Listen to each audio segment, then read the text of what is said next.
Hello guys and welcome back to the channel. So the quarter of doom has officially ended for Tesla and the first reports have started coming in and our biggest fears have been confirmed. So as always, if you like this content, please make sure you hit the subscribe button. And if you want to go further, check out the first link in the description below, because there you can get access to all the tables that I use on this channel. You can get direct access to me and you get my gratitude. So check out the first link in the description box below.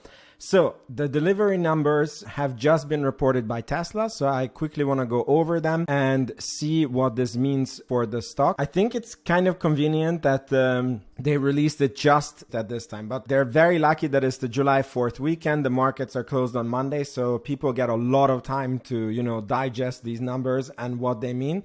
So I think it's going to very much dampen the market reaction, but let's look at it anyways. So the second quarter, we produced over 258,000 vehicles, which is just a few thousand shy of expectations. It's a horrible, horrible quarter. Remember, if the growth disappears from the stock, this is a $63 stock. Obviously, the growth is not going to disappear, but it's a huge difference if they're growing at 50% per year or they're growing at 25% per year. And I'm going to show you all these numbers. So 258,000 vehicles and delivered over 254,000 vehicles despite ongoing supply chain challenges and factory shutdowns beyond our control. June 2020 was the highest vehicle production month in Tesla history. So this is very bullish, right? So here they detail the production that they made 16,000 S and X and they produced 240,000 3 and Ys. And then this goes on to talk about when they release the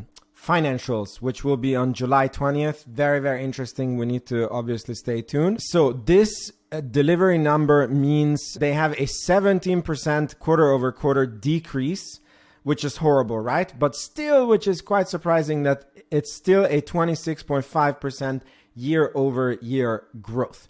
So I don't think that this is going to move the stock very much because we have been pretty much expecting this. This is worse than what we thought. But I think that investors are going to give Tesla a pass because, this is really like a one-time thing. So if we look at, this is the table that you get if you join our Patreon, first link in the description box below.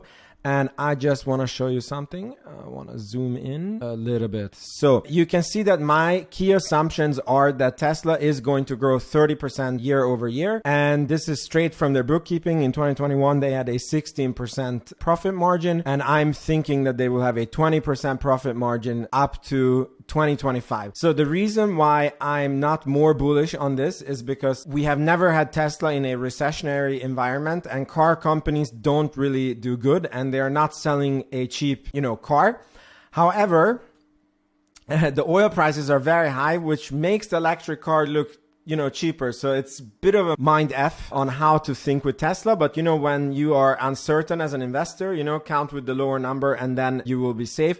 So what I'm thinking is even though they're selling FSD and they're selling, very high margin cars, they might have to end up advertising, which they have never done before, which will eat into their margins, right? Obviously, the best case scenario is that the oil price is so high that it pushes everyone into wanting to buy electric cars and they just have a crazy big waiting list. And no matter how many cars they are producing, they are still not able to supply the demand.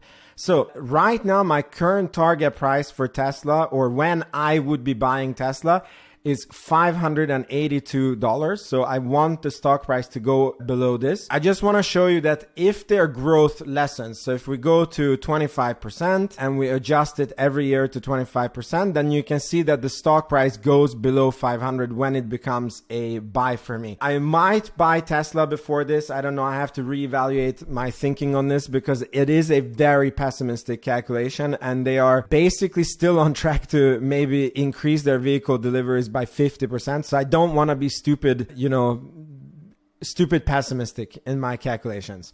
But in any case, you can access this table, do your own calculations. Obviously, the big thing is going to be when they report earnings. This is when we see how much their margins have been hurt. And once this is over, the quarter of doom is behind us and they should just be able to deliver. Hopefully, the Twitter drama is behind us and then the stock price doesn't really have a negative catalyst anymore.